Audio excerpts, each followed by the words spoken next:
This is one of my most common parent questions, and I've lived through it myself times 4 kiddos of my own. So one day, your baby loves bath time, they're splashing, they're giggling, they're having a blast, and then out of nowhere, suddenly, bath terror strikes.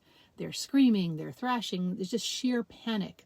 Like an electrical shock is somehow running through the water. It seems like the water is physically hurting them. But the doctor says they're fine. So what the heck happened? Weirdly, this strange, wacky, worrisome change in your toddler, as scary as it can be, is a totally normal phase. And I'll explain what you can do about it in just a sec. And for those of you who want the deeper dive into child psychology, stick around. And in a few minutes, I'll explain why this happens so you can understand what's going on inside that cute little head of your kiddos, with insights from the giants of the field, like John Bowlby, Margaret Mahler, and Dr. T. Barry Brazelton, one of my favorites. But the bottom line is this: your toddler is undergoing so much transformation, so fast, in their brain, in their body, that weird shifts like this happen all throughout toddlerhood. And this is just one of many. So if you get a handle on this one, it'll help you manage all the other wild and wacky toddler transformations that are taking place and that are soon to come. Now, a big disclaimer.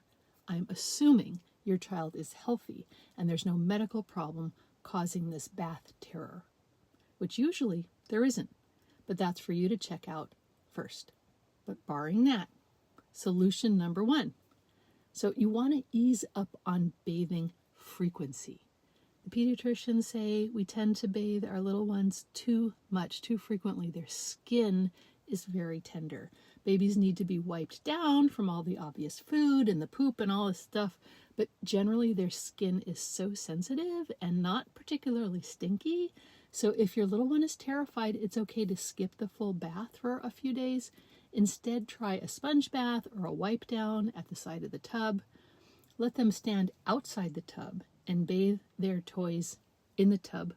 All 4 of my kids went through this, and they still loved playing with the water from the outside of the tub. That's why it's so confusing as a parent, because they often still love the water as long as they're not actually in the bath. Or, let them help bathing their toys or a sibling or a pet. And that's a way to help keep them comfortable playing with water and being in the tub and being in the bathroom without pushing their fears of being in the tub. Because this fear is much more about being in the slippery tub and being out of control than it is about the water itself. So standing outside the tub on solid ground gives them that sense of control, which helps because they feel so out of control all through this stage of development. Keep it playful, no pressure. Solution number 2, use the kitchen sink. Remember, many toddlers who hate the bathtub still love playing in water in other places, so try wiping them down after meals or before bed at the kitchen sink. I used to keep a few clean baby washcloths in the kitchen just for this purpose. For some reason, the kitchen sink doesn't seem to terrify them usually the way the bathtub does. That's because they're not in the sink the way they're in the tub. Another version of this is if the weather is good, an outdoor kiddie pool or a splash pad, sneak a little baby shampoo out there with their toys and get them cleaned up right there in the yard. Solution number 3, offer to let them stand in the tub as long as there's a no-slip tub bottom, and let the water slowly come out at the tub faucet with the drain open. Something less threatening that they can approach or not, depending on their comfort and interest. To play with the water, but without it accumulating in the bottom of the tub. And again, you want to give them back that sense of control, so they can lean in and splash and fill a cup for a bit and then back off, and they're not going to be submerged in water. And you can say, okay, stand here at the edge, lean on the edge of the tub. I got to wash your feet. Can you help me? Hey, well, your tummy's all clean now. How about you clean your doll's tummy? And then sort of approach them from a body part by body part approach as they're comfortable. The biggest key, let them stay in control as much as is reasonable. Don't force it. Instead, give them options. Solution number 4, if bath time has gotten stressful, probably for you, as well as for your toddler, try to make it fun again.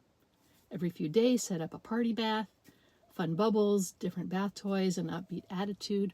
All of it can help everybody rediscover the joy of bath time at your baby's own pace. And I want to emphasize, they still naturally love water play, and this temporary water freak out doesn't wash that away. It just kind of hides it for a while their fears are taking center stage.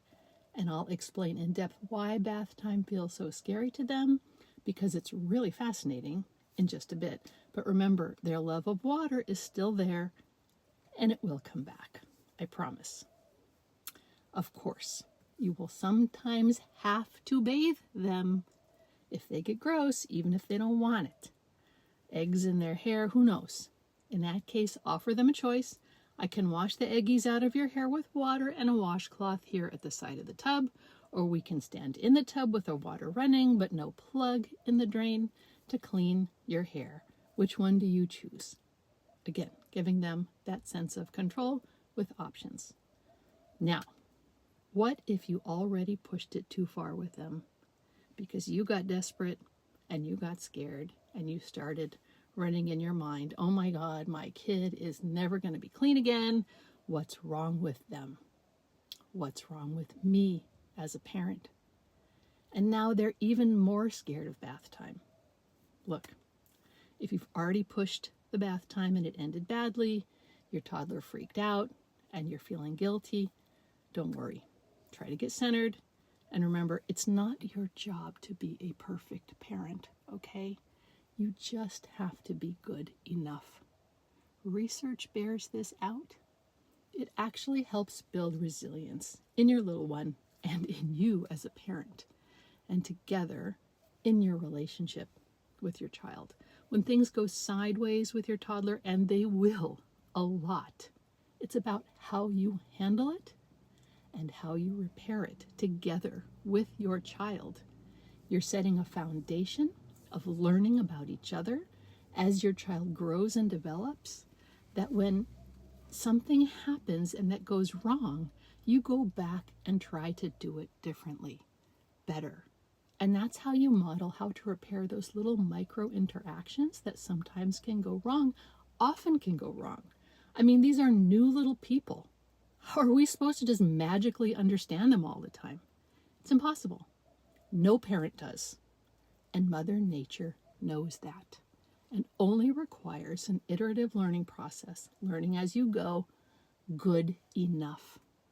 You're saying to them sometimes, things go weird between people, and then we dust ourselves off and try again. And that's what you're going to do with the bath. You're going to say, okay, kiddo, I got it wrong last time. I pushed the bath. You were scared and upset, but I thought about it and I realized maybe the inside of the tub is just too scary for you right now. So since your toys are still dirty tonight, how about we have you stand here on the outside of the tub and you can give them a bath, okay? And then if they get comfortable and they start having fun, you can take your damp washcloth and say, here's a little wipe down. And if they're cautious, say, don't worry, you're not going in the tub tonight. I'm just wiping the spaghetti sauce off your face here, and keep playing. Eventually, they'll probably want to get back in once they feel comfortable with it again.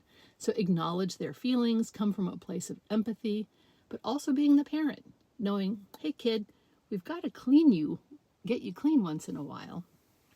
And try saying, I know that last bath was scary for you, and I'm going to find a way to get you clean that isn't scary. From now on, we'll go slow. We'll do it in a way that feels better for you.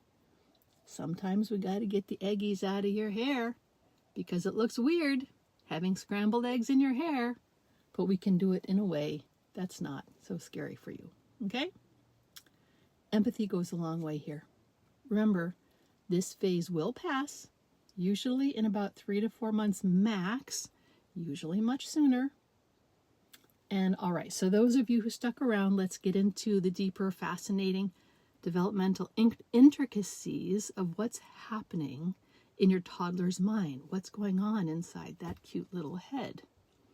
One of the most influential pediatricians in child development, one of my favorites, as I said, Dr. T. Berry, T. Barry Brazelton explained that between 12 to 18 months, there's actually a surge in toddler fears. We expect this. Weirdly, because your little one is just starting to walk, so mobility is related to fears. And you might think like, what does walking have to do with bath time terrors? So as your toddler learns to walk away from you, they suddenly realize, hey, where's mom? Where's dad? How did I get here? I'm alone. They want independence, but also it's terrifying. It's scary.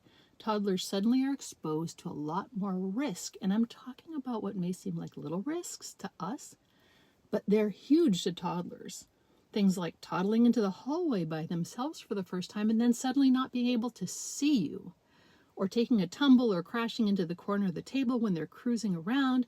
With this newfound mobility comes a new sense of independence, but also a new awareness of danger. Bad stuff can happen to me when I'm away from mom and dad. They used to be able to protect me right at arm's length, but now that I'm mobile, they can't. So it's exciting and it's terrifying all at the same time. You might have learned this phrase, but we call it in one of your intro psych courses, if you ever took it, we call it the rapprochement phase, described by psychologist Margaret Mahler, which is the back and forth the toddler constantly feels between wanting independence and needing reassurance. Your toddler wants to explore, but also needs to know you're their safe base. So back to bath time. Look at it from the toddler's perspective. The tub is very slippery. And remember, they're new walkers, not expert, not fully confident and solid on their feet yet. And also soap and water in the tub can sting, little scrapes over their eyes. It hurts. They're still figuring out balance and equilibrium, and the shifting water throws them off. And that drain is super scary. If water disappears down there, maybe my toys or my mom or I could be the next to go down the drain. That's the way their minds work. Dr. John Bowlby, famous for founding attachment theory, would say this fear is natural. It's a survival instinct. Your toddler seeks security, especially while they're learning new mobility skills, and the bath for now just doesn't feel safe. But there's something else at play here. Your toddler's mind is still filled with these irrational, fantastical, crazy thoughts. They haven't yet reached the age of logic, so their world is full of ghosts, goblins, witches, monsters, and all sorts of magical things. So the drain might not just take the water away in their mind. It might come alive, growing larger, wanting to swallow them up too. Who knows? And no amount of logic from us will convince them otherwise, because they simply aren't developmentally ready to reason through their fears yet. You can't just say, hey, that's not possible. You're too big for the drain. Don't worry, you can't get sucked down the drain. You're safe. You're not going to fit. That doesn't land for them, no matter how hard you try. So how do they learn that the bath is safe then after this? First, through experience, through play. When you allow your toddler to explore water on their own terms, of course safely with you right there, playing with it, pouring it, feeling it, controlling it, they start to build positive associations with bath time again. They experience firsthand that the water isn't dangerous and that they're in charge of how they want to play with it, and they rediscover their own natural love of water. Because let's face it, water is fun. And most importantly, they learn the bath is safe again through their trusting relationship with you. That over time, they're already learning that when things go wrong, they can count on you to keep trying until things get worked out in a better way. So you're setting the tone as the parent here that we're going to get this right eventually. And because you do eventually get stuff right with them, more or less, your kiddo has already started to absorb a sense of confidence in you, a sense of safety from you. And that's being internalized in them. A sense of secure attachment is forming in your toddler. So parents, hang in there. Fear of the bath, as common as it is just a small blip in your toddler's journey towards independence and a secure attachment style with you and others as they grow up. By being patient, empathic, and creative, you'll help them through it. And if this video is helpful, don't forget to like and subscribe so that more parents can join us. And if you're dealing with bath fears with your little ones, drop a comment below and let's talk about it.